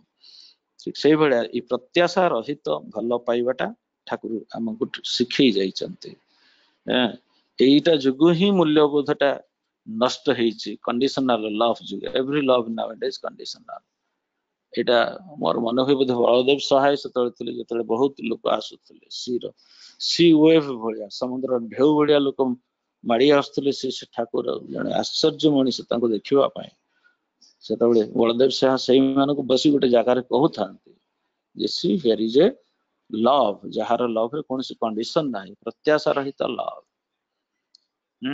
କୃଷ୍ଣ ପ୍ରସନ୍ନ ଭଟ୍ଟାଚାର୍ଯ୍ୟ କହୁଥିଲେ you see here is a man who is a living love. ଯଦି କେହି ଲଭ୍ ପ୍ରକୃତ ପ୍ରେମ ଚାହେଁ, ନୈସର୍ଗିକ ପ୍ରେମ, ସେଇ ପ୍ରେମର ମୂର୍ତ୍ତ ରୂପ ହଉଛନ୍ତି ଶ୍ରୀ ଶ୍ରୀ ଠାକୁର ଅନୁକୂଳ ଚନ୍ଦ୍ର। ଇଏ ତାଙ୍କର ସର୍ବୋଚ୍ଚ ଭାଷଣ, ସର୍ବୋଚ୍ଚ ବାର୍ତ୍ତା ଥିଲା ଜନଜାତି ପାଇଁ, ମଣିଷଙ୍କ ପାଇଁ, ସମସ୍ତଙ୍କ ପାଇଁ ସର୍ବୋଚ୍ଚ କଥା ଏଇଟା ଥିଲା, ସବୁ ଶ୍ରେଷ୍ଠ କଥା ଯେ he is a man who has no condition for his love, ଏବଂ ସେ ଜୀବନ୍ତ ପ୍ରେମ। ତ ଏଇ ମଣିଷଟି ତିଆରି କରିବା ପାଇଁ ଯାହା ଭାଇ କହୁଥିଲେ ସେ ଠାକୁରଙ୍କର ଅଭିଯାନ ଥିଲା ଯେ ସୁମଣିଷ ତିଆରି କରିବା। ଦି ପ୍ରକାର ଯୋଉ କଥା ସେ କହୁଥିଲେ, ଯୌନ ଆଉ ଅଯୌନ ସାଧନ ପଦ୍ଧତି ଭିତରେ ଯଦି ମଣିଷ ଇଭଲ୍ଭ ହୁଏ, ଏଇଟା ବହୁ ଭାବରେ ଆର୍ଯ୍ୟ ଋଷି ମହର୍ଷି ମାନେ ଦେଖିକି ଯାଇଛନ୍ତି। ଆଉ ଗୋଟିଏ ଯୌନ ପଦ୍ଧତି ଭିତର ଦେଇ, ଯୋଉଟା ସାଂସାରିକ ଜୀବନ ଭିତରେ ଆମେ ଗୋଟେ ଜାଣିଛୁ ସ୍ୱାମୀ ସ୍ତ୍ରୀର ମିଳନ ଭିତରେ ଦେଇକି ସେ ସନ୍ତାନ ତିଆରି ହୁଏ। ଏଇ ଉପରେ ଠାକୁର ଗୁରୁତ୍ୱ ଦେଇଛନ୍ତି। କିନ୍ତୁ କି ପ୍ରକାର ଯୋଉ ଡିସିପ୍ଲିନ୍ଡ ଲାଇଫ, ଯୋଉ ଡିସିପ୍ଲିନ୍ଡ ଲାଇଫ ର କଥା ସେ ଠାକୁର କହୁଛନ୍ତି। ଗୁରୁ ଦ୍ରଷ୍ଟା ପୁରୁଷ ସେ ଯଦି ମୁଖ୍ୟ ହେଇକି ଥାନ୍ତି ଜୀବନରେ ଉଭୟ ନାରୀ ଆଉ ପୁରୁଷ ଭିତରେ, ଏଇଟା କେବଳ ସମ୍ଭବ। ତେଣୁ ସେ କଥା ତ ଆଲୋଚନା କରିବା, ଶ୍ରୀ ଠାକୁର ଯାହା କହିଛନ୍ତି ସୁପ୍ରଜନନ ସମ୍ବନ୍ଧରେ, ସେଥିରେ କିଛି କଥା ନାହିଁ। କିନ୍ତୁ ଶ୍ରୀ ଠାକୁରଙ୍କର ମୁଖ୍ୟ ଉଦ୍ଦେଶ୍ୟ ଯାହା, ସେଇ କଥା ମୁଁ କହିବାକୁ ଚାହେଁ ଯେ ମଣିଷ ତିଆରି କରିବା। ସେଇଥିପାଇଁ ସେ କହୁଥିଲେ ମଣିଷ ତିଆରି କାରଖାନା ବୋଲି ଏଇ ସତ୍ସଙ୍ଗକୁ ମ୍ୟାନ୍ ମେକିଂ ମିଶନ, ତାଙ୍କର ମ୍ୟାନ୍ ମେକିଂ ମିଶନ ନେଇକି ସେ ଆସିଥିଲେ। ଏବଂ ଏଇ ମାର୍ଗ ଯାହା ଭାଇ କହୁଥିଲେ, ଯୋଉ ମାର୍ଗ ଦର୍ଶନ କରି ଯାଇଛନ୍ତି, ବାସ୍ତବିକ ଆଜି ପୃଥିବୀରେ ବଡ ବଡ ବୈଜ୍ଞାନିକ ମାନେ ମତେ ସେୟା ଚାହିଁଛନ୍ତି। ତେଣୁ ସର୍ବ କାରଣର କାରଣ ସ୍ୱରୂପ ହଉଛନ୍ତି ଶ୍ରୀ ଠାକୁର। ଯେକୌଣସି ସମସ୍ୟାର ମୂଳ କାରଣକୁ ଖୋଜି ତାର ସମାଧାନ ଚାହାଁ, ମୂଳଟାକୁ। ଭାଷଣ ଦେଲେ ହବନି। ତଥାକଥିତ ଶିକ୍ଷାର ପ୍ରଚଳନ ଦେଖନ୍ତୁ, ଆଜି ସାରା ବିଶ୍ୱରେ ସବୁ ପ୍ରକାର ହାର୍ଭାର୍ଡ ୟୁନିଭର୍ସିଟି କୁହନ୍ତୁ, କେମ୍ବ୍ରିଜ ୟୁନିଭର୍ସିଟି କୁହନ୍ତୁ, ସବୁ ରକମର ଶିକ୍ଷା ମଣିଷ ପାଉଛି। ବଡ ବଡ ବୈଜ୍ଞାନିକ ବି ସୋକଲ୍ଡ ହେଇପାରୁଛନ୍ତି। କିନ୍ତୁ ଦୁଃଖର କଥା ହେଇଛି, ଏତେ ବଡ ବିଜ୍ଞାନର ପ୍ରଯୁକ୍ତି ବିଦ୍ୟାର ଉନ୍ନତି ସାଧନ କରିଛି ମାନବ ଆଜି, କିନ୍ତୁ ଦୁଃଖର କଥା ନିଜର ବିଜ୍ଞାନ ସମ୍ବନ୍ଧରେ ସେ ଅଜଣା। ଅତ୍ୟନ୍ତ ଦୁଃଖରେ ଠାକୁର କହୁଛନ୍ତି science of man, man of science does not know his own science। ବୁଝିଗଲା ତ? ବିଜ୍ଞାନ ଆଜି କହୁଛି ଚାରିଆଡେ ମଣିଷ ବିଜ୍ଞାନ ସମ୍ବନ୍ଧରେ ଜାଣିଛି, ମ୍ୟାନ ଅଫ ସାଇନ୍ସ ସବୁ ସାଇନ୍ସ କୁ ଜାଣୁଛନ୍ତି, କିନ୍ତୁ the science of his own self, ତା ନିଜର ଯୋଉ ବିଜ୍ଞାନ ସେଇଟାକୁ ସେ ଅଜଣା ହେଇଛି। ଏଇଟା ହିଁ ଯେ ସମସ୍ୟାର ମୂଳ କାରଣ। ଯଦି କହିବେ କଣ ପାଇଁ ଅସୁବିଧା ହେଲା, ତ ମୁଁ କହିବି ଏଇଟା ହଉଛି ମୂଳ କାରଣ। Man of science does not know the science of his own। ଏଇଟା ହେଇଛି ବଡ ସମସ୍ୟା। ଶ୍ରୀ ଠାକୁର ସନ୍ତାନ ଯଦି ସୁସ୍ଥ ଓ ସଦ୍ଗୁଣ ସମ୍ପନ୍ନ ନ ହୁଏ, ତେବେ ପରିବାର, ଜାତି ଏବଂ ଶେଷରେ ସାମଗ୍ରିକ ଭାବରେ ଏ ବିଶ୍ୱର ଭବିଷ୍ୟତ ଅନ୍ଧକାରମୟ ହେଇଯିବ। ତେଣୁ ସୁସ୍ଥ ଓ ସଦ୍ଗୁଣ ସମ୍ପନ୍ନ ସନ୍ତାନ କିଭଳି ଲାଭ କରାଯିବ, ସେ ନେଇ ପ୍ରତ୍ୟେକ ସଭ୍ୟ ଦେଶରେ ବିସ୍ତୃତ ଭାବରେ ଆଲୋଚନା ହବା ଦରକାର। ଆଲୋଚନା ହଉଛି ବି କ୍ରମରେ ହେଲା, କିନ୍ତୁ ଏଇ ଆଲୋଚନାର ଫଳ କଣ ନା, ସମସ୍ତେ ଚାହାନ୍ତି ସୁପ୍ରଜନନ ବିଦ୍ୟା। ଏଇ ସୁପ୍ରଜନନ ବିଦ୍ୟାଟାକୁ କେମିତି ଆପଣେଇ ନବା, ଏଇ ବିଦ୍ୟାର ଦିଟା ଦିଗ। ଗୋଟେ ହେଲା ସୁପ୍ରଜନନ ବିଦ୍ୟାର ଦିଟା ଦିଗ, ଗୋଟେ ହେଲା ସୁସ୍ଥ ଓ ସଦ୍ଗୁଣ ସମ୍ପନ୍ନ ସନ୍ତାନ କିଭାବେ ଲାଭ କରାଯାଏ।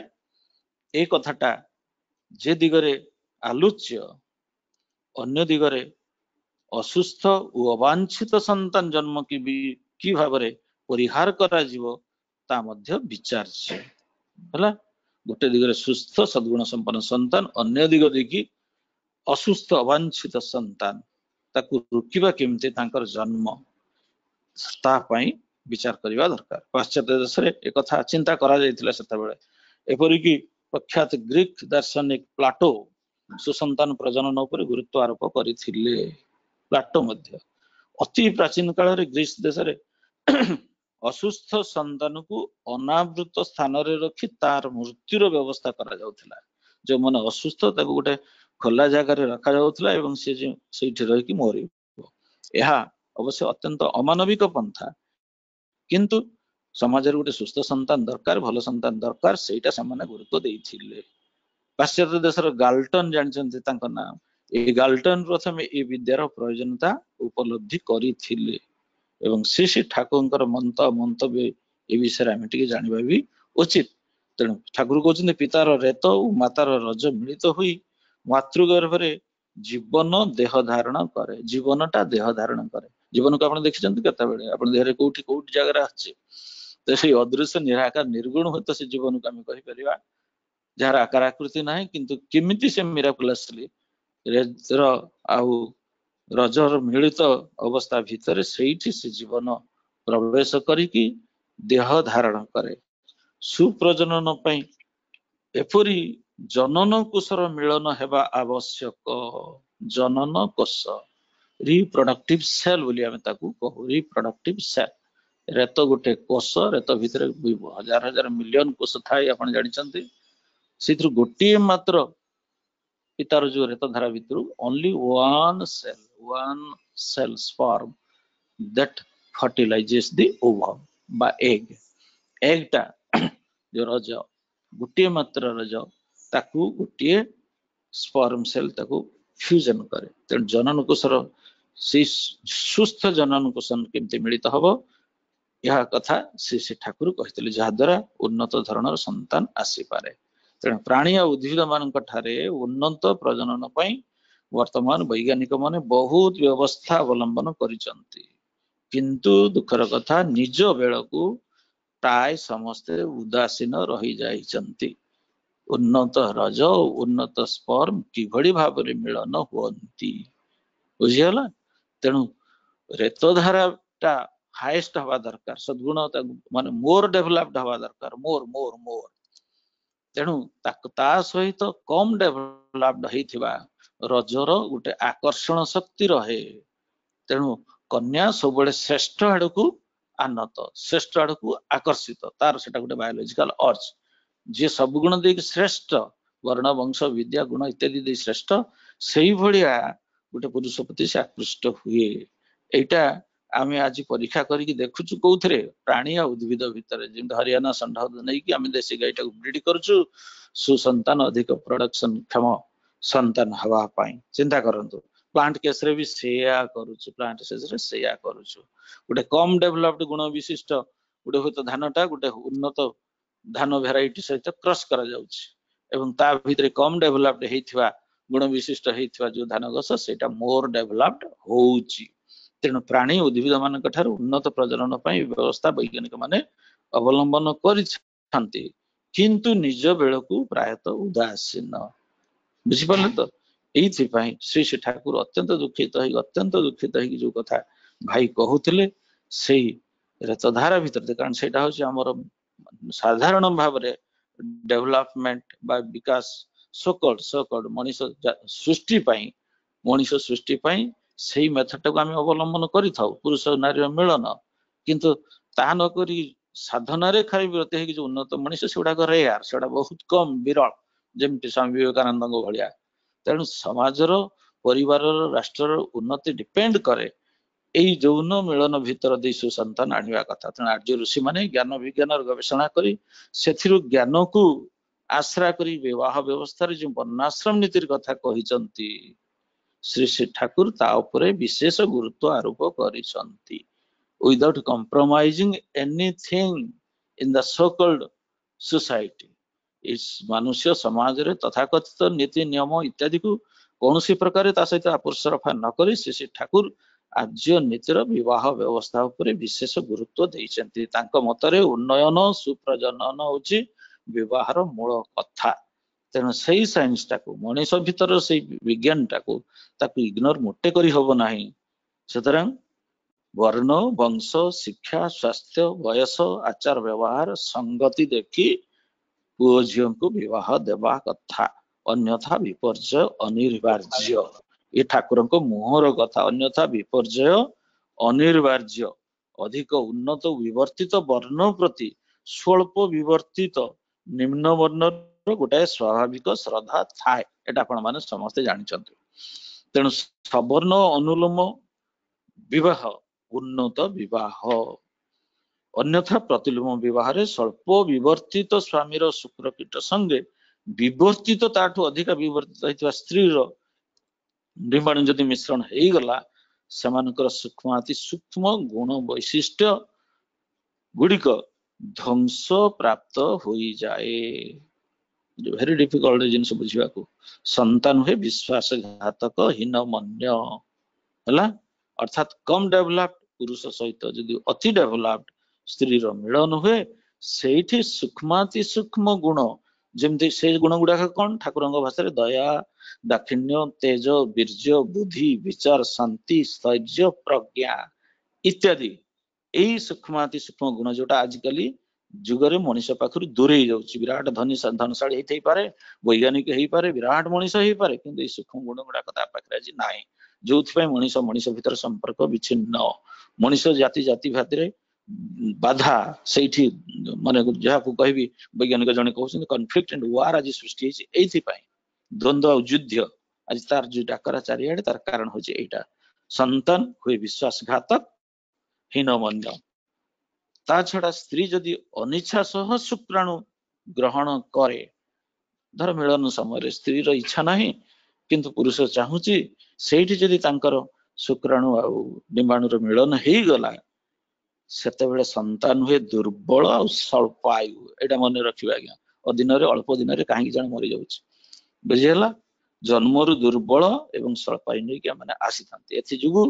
प्रतिलोम विवाह विधि सम्मत नुहे आज्ञा एटा मो होची जेनेटिक्स विद्यार मास्टर बुझि पाले तो प्रजनन विज्ञान और मोर स्पेशलाइजेशन मु निजे ए कथा कहूची कारण उन्नत पुरुष जदि न हुए स्त्री जदि ताठू कम गुण संपन्न न हुए तबे अनुलोम विवाह जहा कहते से विवाह जदि न हुए जहा कहली ए संतान हुए विश्वासघातक हीनमन्य और स्त्री जदि अनिच्छा सह शुक्राणु ग्रहण करे सी हब संतान हब दुर्बल स्वल्पाय श्री ठाकुर पृथ्वी सबु श्रेणी मनुष्य को प्रतिलोम विवाह संबंध में सतर्क सूचना देइचंती समस्त शक्ति प्रयोग करी याको विरोध करने को चाहिचंती तेणु जहा भाई कहूले अत्यंत विज्ञान सम्मत कथा श्री ठाकुरंकर कथा तेणु दयाकोरी आम मैंने समाज रे से विप्लव सृष्टि करने धीरे धीरे श्री ठाकुर चाहिए से विप्लव सृष्टि जदि न हुए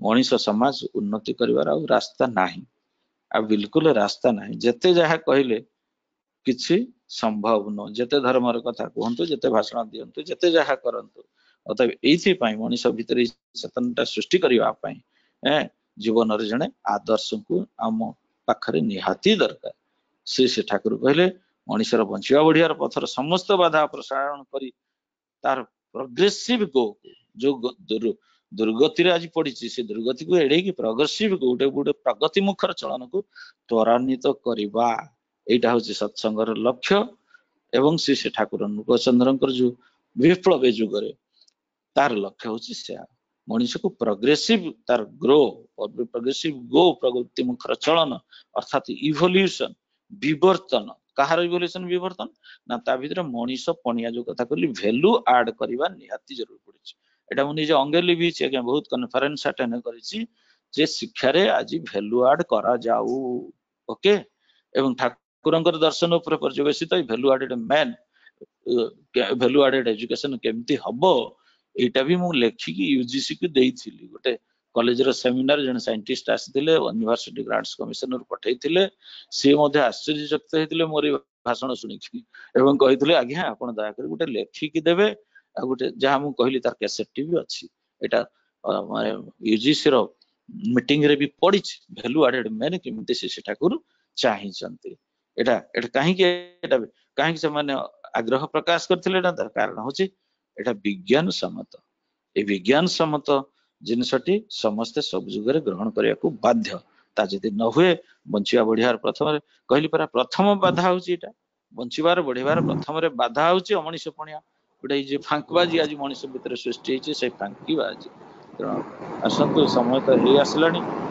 कहवाक चाहे हेलो ऑडियो टा टिके बंद कर तेणु कहवाक चाहे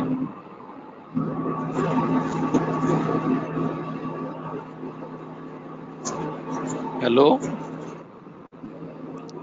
हेलो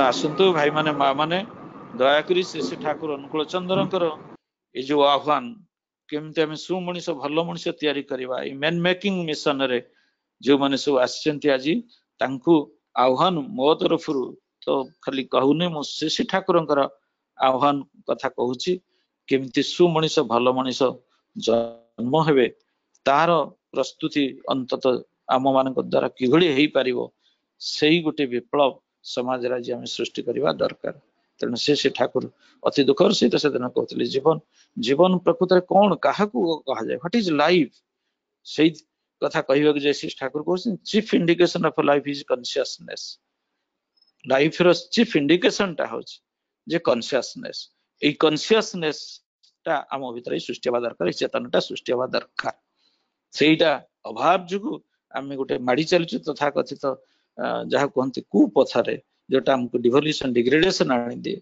तेणु Shri Thakur wellbeing of self comes out of well-being of the environment. This is law of life. The commands of a personal God. Law of life माने always the command of a personal God.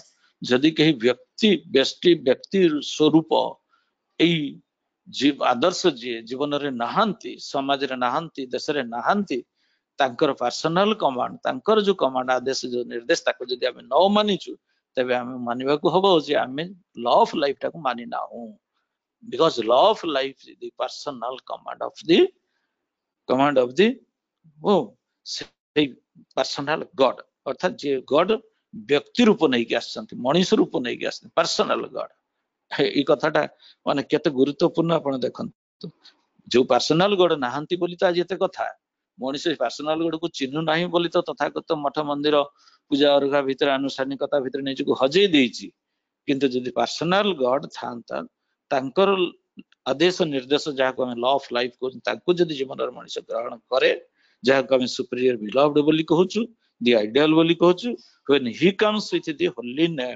Holi name से गोटे सतनाम नहीं आसंती the holy name of his name holy name टा होछि तांकरी नाम एवं सेही नामटा होछि समस्त सत्तार नाम the holy name is the name of one being of one's being आम सत्तार नाम अर्थात आम भीतर जो सत्ता अच्छी सेटा भी से होली नेम रो रूप विशेष the name links the mind with the wholeness of reality ई सारा दुनिया रो जो होलनेस ता ताहारी सहित ई सतनाम जी मनन करे जप करे निविष्ट भाव रे से युक्त हेई जाए सेते बेले अन्य गोटे सता जने पिंपड़ीटा को भी मारी परिबोनी ठाकुर पिंपड़ीटा को मारिबार कथा भी मना करचंती निज जीवन रे देखैचंती गोटे गछर डाळर फूल काटी गोटे फूलटा को झड़े दबा गोटे तोड़ी आनिबा गछर डाळटा काटी पकेबा ए कथा भी ठाकुर चाहि नांती तार कारण होची होलनेस ऑफ रियलिटी ई वास्तव दुनिया भीतर समस्तଙ୍କ भीतर से युक्त ए कथा से बुझी पारिथिल ठाकुर सैया चाहिचंती ए मनुष्य सेही भली हो तांकर से होलनेस ऑफ रियलिटी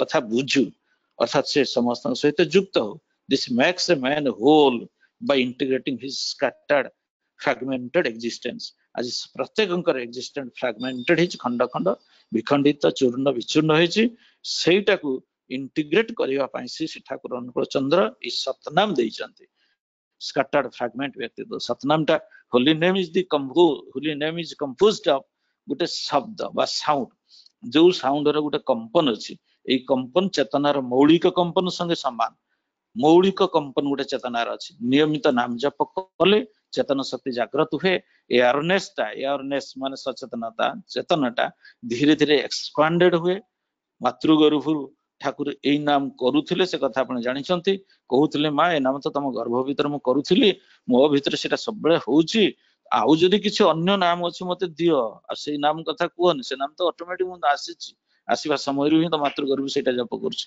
तेनु तांकर चेतन शक्ति थिला अपरिसीम एयरनेस मध्य अनबाउंड एयरनेस ठाकुर करथिला तेनु सब किछि तांको जणा जाउथिला अमाप अतल परसेप्शन भितरे सबु किछि तांकर परसेप्शन परिधि भितरे आसी जाउथला सुतरां एई भलिया मनुष्य सृष्टि करैको ठाकुर चाहिचंती आसंतु भाई माने सेई नाम जो माने हमें पाइछु सेई नाम रो कथा चारियाडे प्रचार करिबा से नाम सहित मनुष्य युक्त हो एवं नाम को मनन करी करी करी करी जहा कहउथिली साराटा होलनेस ऑफ रियलिटी वास्तव दुनिया प्रत्येक सत्ता सहित युक्त हेले सेतिकी बेले सृष्टि हब प्रकृत प्रेम रियल लव एवं रियल लव जतले सृष्टि हब से मनुष्यटा को हमें कहबा प्रकृत मनुष्य मूल्यबोध युक्त मनुष्य जो मनुष्य जन्म हेई गली दुनिया भितरे अर्थात मनुष्य भितरे संपर्क दृढ़ हो जिवो मनुष्य प्रकृति भितरे मध्य संपर्कटा दृढ़ हबो मनुष्य प्रकृति को प्रहार करिवो नाही ध्वंस करिवो नाही जहा करी कि आज देखुचंती सृष्टिटा विनाश आड़कू गति करूची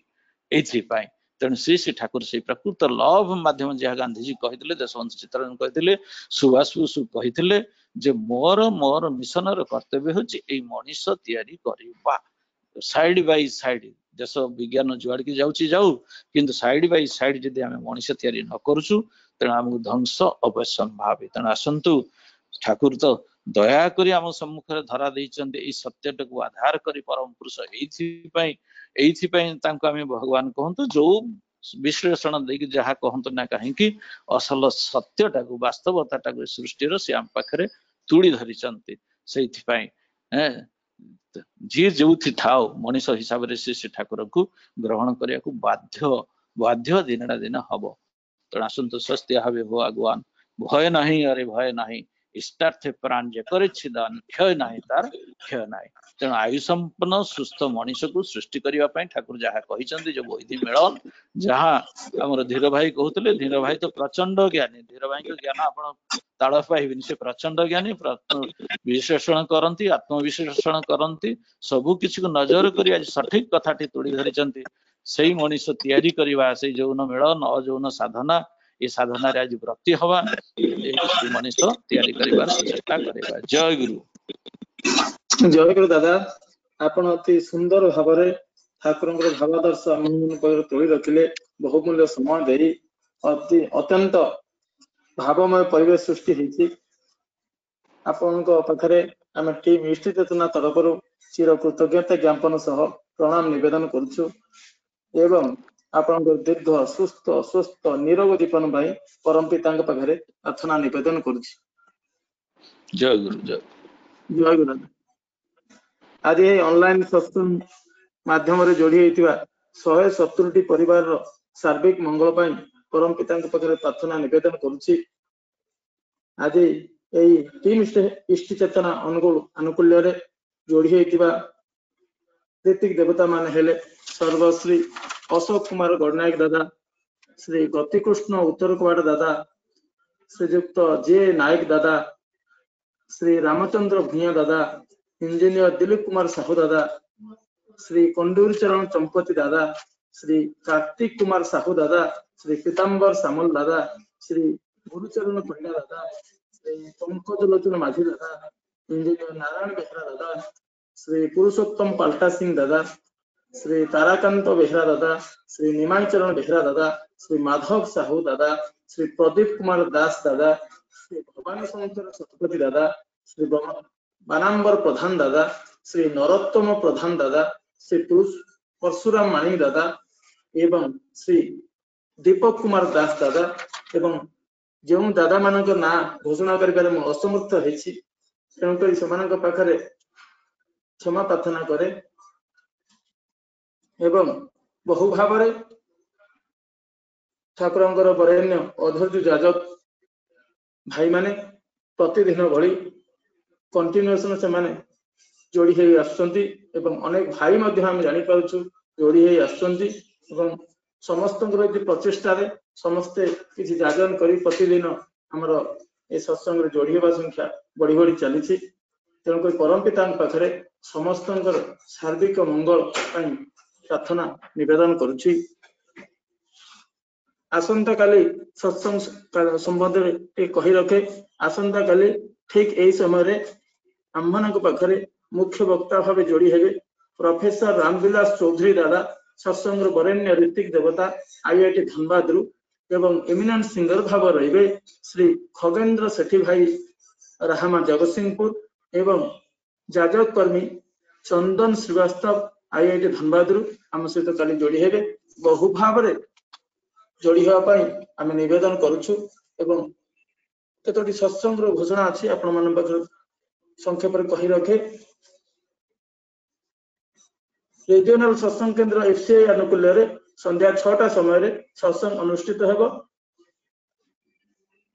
आंचलिक सत्संग केंद्र कन्हिया तेलसिंगा संध्या 6:30 समय रे सत्संग अनुष्ठित हेबो एवं सत्संग बिहार अनुकूल अनुकूल्य रे संध्या 7टा समय रे यूथ सत्संग अनुष्ठित हेबो। संध्या 7टा समय रे सत्संग बिहार केंद्रापड़ा अनुकूल्य रे सत्संग अनुष्ठित हेबो। सत्संग बिहार आली अनुकूल्य रे 7:30 समय रे सत्संग अनुष्ठित हेबो।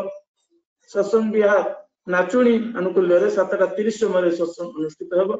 सत्संग बिहार ढेंकानाल अनुकूल्य रे संध्या 7टा समय रे सत्संग अनुष्ठित हेबो। तेणुकर बहु भाव रे जोड़िया पई निवेदन करिसेंती। वर्तमान पई ठाकुरंगर बरेण्य जाजक कर्मी कन्हिया अनुगुरु श्री दुशासन प्रधान भाई की अनुरोध करती सत्संग रे ध्वनि देई सत्संग सांग करी। दादा जय गुरु। जय गुरु ध्वनि दियंतु आज्ञा। वंदे पुरुषोत्तमम वंदे पुरुषोत्तमम वंदे पुरुषोत्तमम परम प्रेममय श्री श्री ठाकुर अनुकूल चंद्र जी की। परम प्रेममय श्री श्री ठाकुर अनुकूल चंद्र जी की। परम प्रेममय श्री श्री ठाकुर अनुकूल चंद्र जी की। परमाराध्या जगत जननी श्री श्री वर्मा की। परमाराध्या जगत जननी श्री श्री वर्मा की। परमाराध्या जगत जननी श्री श्री वर्मा की। परम पूज्यपाद श्री श्री बरदा की। परम पूज्यपाद श्री श्री बरदा की। परम पूज्यपाद श्री श्री बरदा की। परम पूज्यपाद आचार्य देव श्री श्री दादा की। परम पूज्यपाद आचार्य देव श्री श्री दादा की। परम पूज्यपाद आचार्य देव श्री श्री दादा की। सत्संगों की सत्संगों की सत्संगों की। वंदे पुरुषोत्तमम वंदे आज पितृन वंदे मातृवर्गान वंदे अहम कृष्ण दैवतम वंदे पुरुषोत्तमम वंदे पुरुषोत्तमम परम प्रेममय श्री श्री ठाकुर अनुकूल चंद्र जी की जय। जय गुरु। जय गुरु जय गुरु जय गुरु। जय गुरु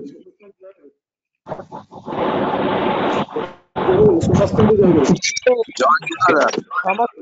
जय गुरु जय गुरु जय गुरु समस्त।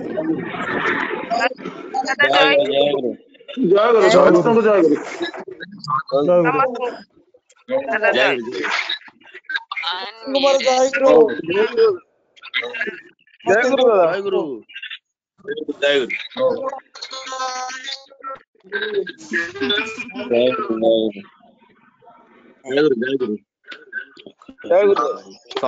निरंजन भाई जय गुरु। जय गुरु दादा।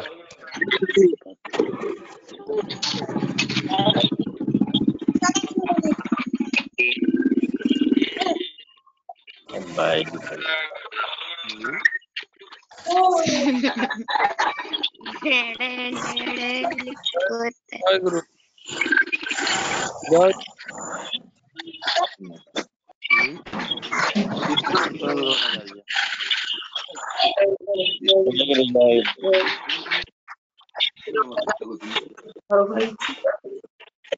बाबा जय गुरु जय गुरु जय गुरु बाबा जय गुरु दोनों भाई जय गुरु जय गुरु जय गुरु। सबुदिन अपन जोड़ी होचंती किंतु तळे रहउचंती सबुदिन जोड़ी होचंती किंतु तळे रहउचंती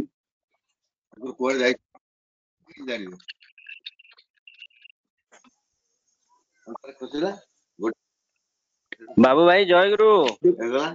जय गुरु विक्रम भाई गोपाल भाई जय गुरु पंडा ଦେବାଶିଷ ଭାଇ ଜୟଗୁରୁ। ପ୍ରଭୁ ଆଜ୍ଞା ମୁଁ କଥା ହେବି ଫୋନ ରେ। ଆଜ୍ଞା ଜୟଗୁରୁ ଜୟଗୁରୁ କଥା ହେବେ। ଜୟଗୁରୁ ଜୟଗୁରୁ। ମଣିଷକୁ ମାରୁଛି କି ପ୍ରଭୁ? ହଁ ପ୍ରଭୁ ମାରୁଛନ୍ତି ମଣିଷକୁ। ଏମିତି ଭାବରେ କିଛି ଗଲା ନଈ କୂଳଟା ପହଞ୍ଚିଲା। ଏଠୁ ଠାକୁର କହିଲେ କିଶୁନ୍ତା ଆଉ ପଛରେ କଣ ଟାଣେ